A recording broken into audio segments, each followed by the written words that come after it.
Hello, আসসালামু আলাইকুম। আপনি যেহেতু এই ভিডিওতে ক্লিক করেছেন, তার মানে অবশ্যই আপনি দক্ষিণ কোরিয়া সম্পর্কে আগ্রহী।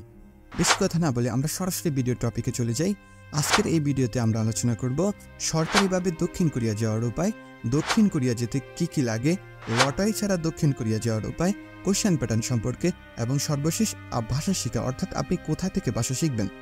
আপনারা অবশ্যই অবগত আছেন, দক্ষিণ কোরিয়ার সরকার প্রতি বছর হাজার হাজার শ্রমিক নিয়ে থাকে। এই দেশে রয়েছে বিশাল শ্রমবাজার। পূর্ব এশিয়ার এই দেশটিতে মানুষ যেতে মরিয়া, কারণ নামমাত্র খরচে উচ্চ বেতনে রয়েছে এদেশে কাজের সুযোগ সুবিধা।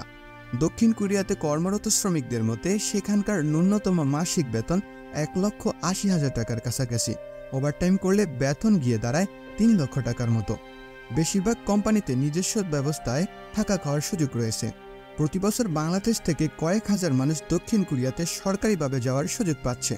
এবার আসা যাক, আপনি কিভাবে সরকারিভাবে দক্ষিণ কোরিয়া যাবেন।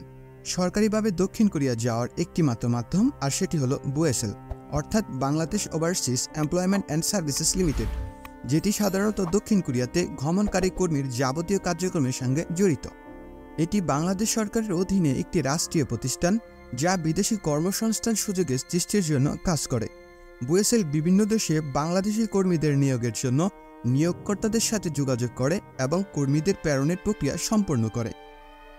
বুয়েসেলের মাধ্যমে কর্মীরা কয়েকভাবে দক্ষিণ কোরিয়া যেতে পারে।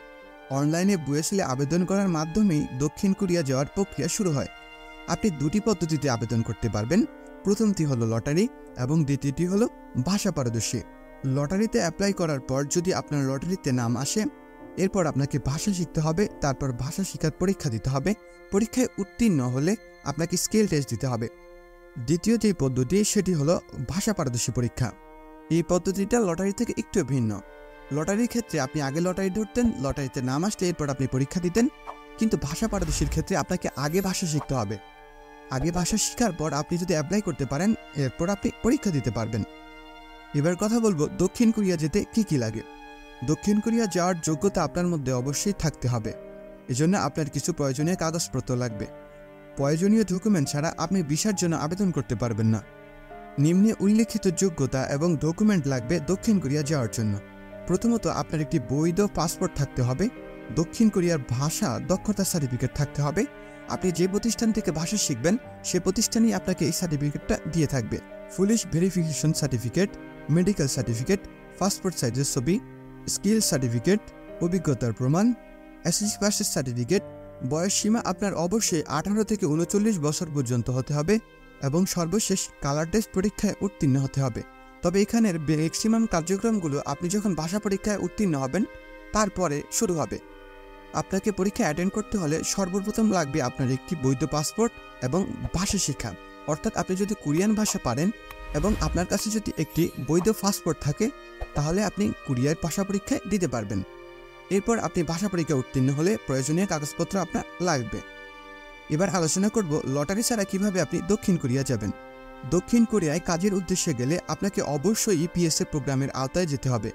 এক্ষেত্রে একমাত্র উপায় হলো বুয়েসেলে যাওয়া। এক্ষেত্রে অবশ্যই লটারি বাধ্যতামূলক। লটারি ছাড়া কোরিয়ায় যাওয়ার উপায় রয়েছে দুইটি। প্রথমটি হলো স্টুডেন্ট ভিসা এবং দ্বিতীয়টি হলো বিজনেস ভিসা। স্টুডেন্ট ভিসায় কোরিয়া যাওয়া যায়। এক্ষেত্রে অবশ্যই দক্ষিণ কোরিয়ার কোনো প্রতিষ্ঠানের ভর্তির অফার লেটার আপনার থাকতে হবে, পাশাপাশি আর্থিক সাপোর্টের প্রমাণ লাগবে, আর অবশ্যই ভাষা দক্ষতার সার্টিফিকেট লাগবে। লটারি ছাড়া দক্ষিণ কোরিয়া যাওয়ার দ্বিতীয় উপায়টি হলো দক্ষিণ কোরিয়ায় বিনিয়োগ। আপনি যদি $5 লক্ষ বেশি দক্ষিণ কোরিয়ায় বিনিয়োগ করতে চান, তাহলে আপনি খুব সহজেই দক্ষিণ কোরিয়ার ভিসা পেয়ে যাবেন। সরকারিভাবে দক্ষিণ কোরিয়া যেতে চাইলে অবশ্যই লটারি এবং ভাষা পারদর্শী পরীক্ষার মাধ্যমে যেতে হবে। বুয়েসেলের সহযোগিতায় গেলে ভিসা খরচ অনেক কম লাগে। অন্যদিকে আপনি যদি বেসরকারিভাবে দক্ষিণ কোরিয়া যাওয়ার চেষ্টা করেন, তাহলে আপনার খরচ বেড়ে গিয়ে দাঁড়াবে প্রায় 3 থেকে 4 গুণ। এবার আমরা কথা বলবো কোশ্চেন প্যাটার্ন সম্পর্কে। ইপিএস পরীক্ষায় সাধারণত 40টি প্রশ্ন হয়। প্রত্যেকটি প্রশ্নের জন্য আপনি পাবেন 5 মার্ক, অর্থাৎ 40টি প্রশ্নের জন্য হলো 200 মার্ক। এখানে কোনো নেগেটিভ মার্ক নেই। আপনার 20টি প্রশ্ন আসবে লিসেনিং, আর 20টি হবে রিডিং। 1 থেকে 20 পর্যন্ত হবে রিডিং এবং 21 থেকে 39 পর্যন্ত হবে আপনার লিসেনিং। এখন আমরা আলোচনা করব আপনি কিভাবে ভাষা শিখবেন। আপনি চাইলেই সরকারি কোনো প্রতিষ্ঠান থেকে ভাষা শিখতে পারেন। যদি আপনি সরকারি কোনো প্রতিষ্ঠান থেকে ভাষা শিখেন, তাহলে আপনি খুব কম খরচে ভাষা শিখতে পারবেন। আর যদি আপনি চান যে কোনো প্রাইভেট প্রতিষ্ঠান থেকে ভাষা শিখতে, এক্ষেত্রে আপনাকে 15 থেকে 20,000 কখনো বা 25,000 পর্যন্ত টাকা দিতে হবে। এটা প্রতিষ্ঠানের উপর ডিপেন্ড করে। এছাড়াও আপনি চাইলে ইউটিউবের মাধ্যমে ভাষা শিখতে পারেন।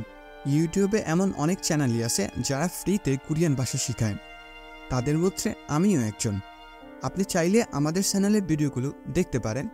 আর যদি ভালো না লাগে আপনি অবশ্যই অন্য কোনো চ্যানেলের ভিডিও দেখতে পারেন। আপনার শিখতে হবে, যেখানে আপনার ভালো লাগবে, আপনি সহজে বুঝবেন, সহজে শিখবেন, আপনি অবশ্যই তার ভিডিও দেখবেন। সর্বশেষ একটা কথা বলি, কোরিয়ান সম্পর্কে যে কোনো আপডেট পেতে আমাদের চ্যানেলের সঙ্গেই থাকুন। পরবর্তী কোনো ভিডিওতে আপনাদের সাথে দেখা হবে। আজকে এ পর্যন্তই রাখি। আসসালামু আলাইকুম।